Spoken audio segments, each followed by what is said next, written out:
Very funny, very nice, so she says. Bear with me.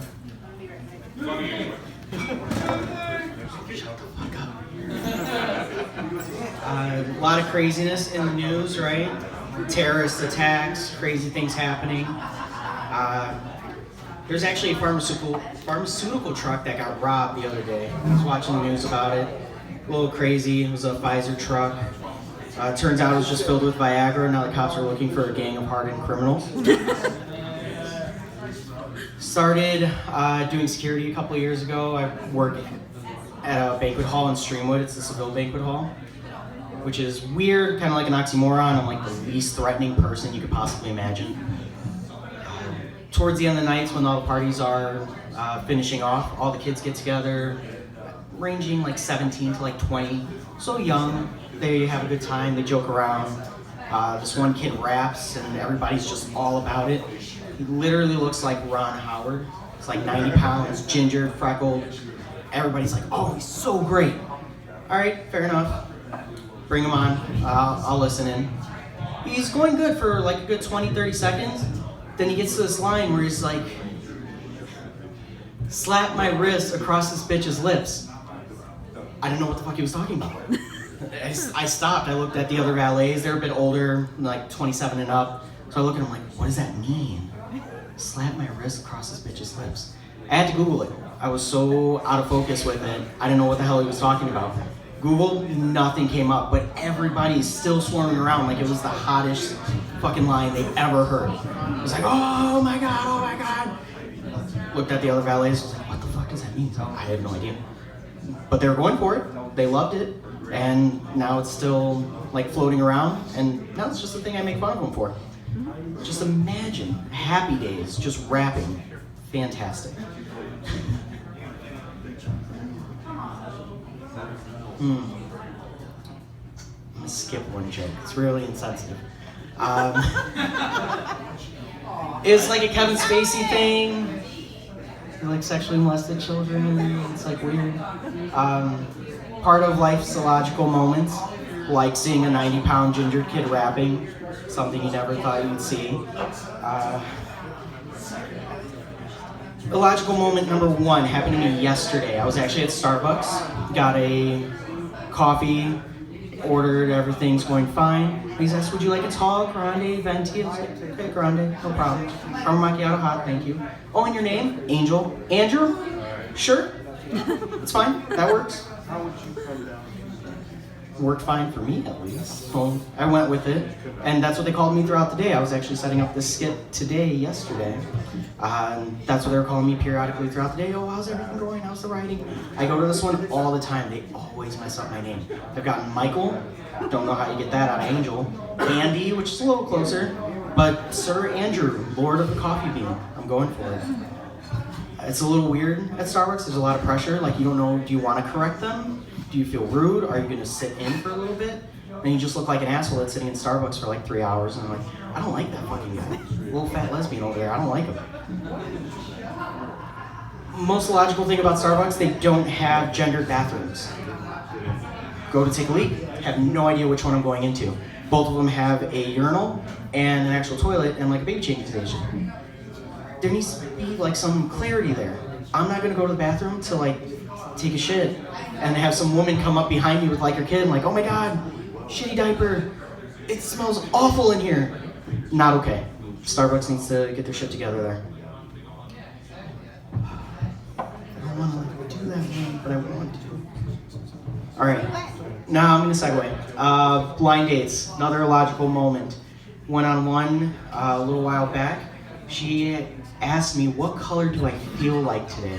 I didn't know what the fuck she was talking about. I was like, excuse me? She's like, everybody emanates a certain color based on their personality. Okay. My personality is white, like the check I'm about to ask for. Excuse me, sir. Get the fuck out of here. This woman's crazy. Logical moments, number 315 in my life. Driving from Schaumburg to Rockford for a blind date. Stupid. Everybody says, oh, let's go to Rockford, let's go to Rockford. I'm thinking this shit's like in your backyard, it's not too far, 30-minute drive, no big deal. hour and 10 minutes to go on the shittiest date I've ever been on. And it was just one that never ended. It was beginning of cuffing season. For those that don't know, you find a date by like October through Thanksgiving. You stick through for Christmas so your family doesn't wonder why you've had your like guy best friend come through for like 10 years and they just assume you're gay. So it's like, all right, I'll see this through. And then you're already there for New Year's. You're still on the hype train because everything's going so well. You're only a month in. Then you get like midway through January, and then you just have to see it through to Valentine's Day. Usually by April, May, you could dip out, and then you're free for the summer. So no big deal. Decided I'd see it through. Had some pretty high expectations after I watched that movie, League of Their Own. No, You Don't Cry in Baseball, Tom Hanks, good movie. She was not a Rockford peach, I promise you. This girl was like, oh, yikes. But figured I'd see it through. It was a little much. Went to AMC in the middle of a cornfield because it's Rockford and there's not a damn thing in Rockford. And then went to like the shittiest Mexican restaurant because they didn't even serve like chips and salsa. It was a waste. But I saw it through, invited her into New Year's. My family decided to do something at the house. I had my cousins there, my sisters, mom, dad, and she's sitting on the opposite couch from me and sitting there scrolling through Facebook. Everything's going fine. My dad calls my cousin up from downstairs. She's sitting there playing Xbox. He's like, oh, come downstairs. It's family time. You got to be surrounded with family. She texts me from across the room. It's like, hey, I know your dad said, like, this is, you know, family time and this is what we got to do. Are we going to be doing this next year? Wide-eyed expression to my sister on the opposite couch. I was like, this, just texted her immediately. I was like, this bitch just made plans 364 days into the future. I'm like, oh no, that's not happening.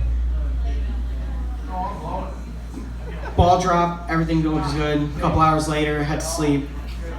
This is information I got from my dad. He calls her the squeaker. Like, that's a little weird. Like, why? He's like, I'll explain later. Okay, fair enough. Get ready for work. We got to be there around 11 or so. She's still firmly planted on the couch like the entire morning. Hasn't moved much, no sign of like packing a bag, get going. I was like, you gotta go to Rockford, it's a long drive. Like, you know, you wanna get there? And she was just like, yeah, no, it's fine. I don't think she was gonna leave. She was not gonna leave at all. I'm getting ready for work, I'm like halfway out the door. My dad pulls me aside, he's like, you need to get this bitch out of my house. I was like, okay, fair enough. So that was just the worst. It was just a blind date that never ended. I recommend just cutting that shit off. Cuffing season is childish. Just don't go for it. It leads to bad shit, and your family will give you crap about it for 4 years after the fact. They even asked if she's showing up for Christmas this year. I'm like, no, haven't talked to her since. I don't know why you would think that. Terrible. One of the most logical thoughts and moments I've had in my life is opening up a bar. Don't know where or for what, but I had a experience for a birthday party in Boys Town. We went to this bar called Replay. It's an arcade bar, it's a good time. All they really serve is cocktails, beer, and you get free popcorn, free arcade games, all the old school stuff, Mortal Kombat, Simpsons, all the fun stuff, and free condoms in the bathroom, which is very rare out here.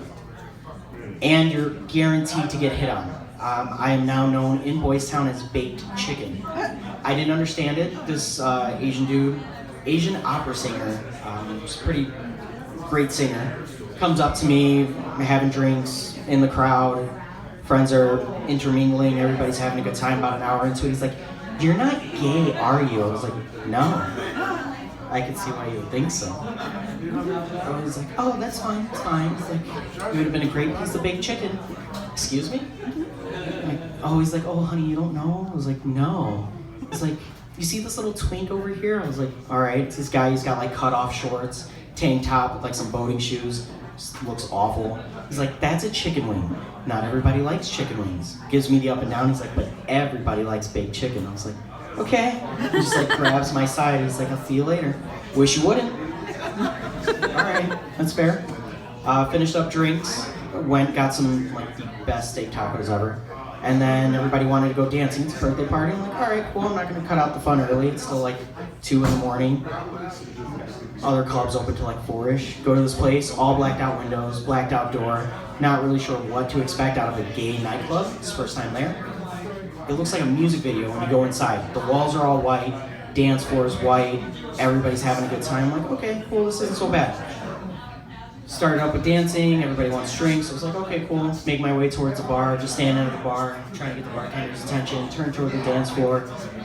I look, these guys are just making out. I'm like, all right, as expected, it's Boys Town, sure, go for it. Get the bartender's attention, order our drinks, turn back towards the dance floor. This guy's now got him pressed up against the wall, choking him out and jerking him off. I swear. It was the craziest thing, and I'm looking around. Nobody's paying attention. Nobody even seems to either notice or care. But he's going in and hard. And I don't know what I found more upsetting. If it was either the act of people's lack of perception about it, or the fact that they didn't have Stella on tap. But I figured the biggest worry or biggest concern of mine was like the sheer size of this dude. Because he's going in and he's like just, it was ridiculous. I'm looking around, I'm like, what the fuck? Like, why is nobody paying attention? I called my friends over, I'm like, look, like nobody cares. It's just like the dance floor parted like Moses in the seas, and that's all you can see. I was like, what the hell? No one cares. I'm freaking out. I can't get the drink that I want. Meanwhile, Mr. Media is over here having a good time. It was just an awkward night. I figured, okay, screw it, whatever. Not gonna pay attention to it, not gonna make a mention. And then everybody just started like picking up and noticing, and then security told me, it's like, you have to stop. Oh, now you stop him after he's jizzed all over the floor? Okay, whatever. So once that experience actually happened, I figured, all right, you know what? We could start like a bar in Boys Town, a little gay bar, hole in one room, not too shabby. We could be that Facebook status. We're like, man, I got jerked off at the hole in one room. It would be great. Highlight of my night. Have a great night, guys.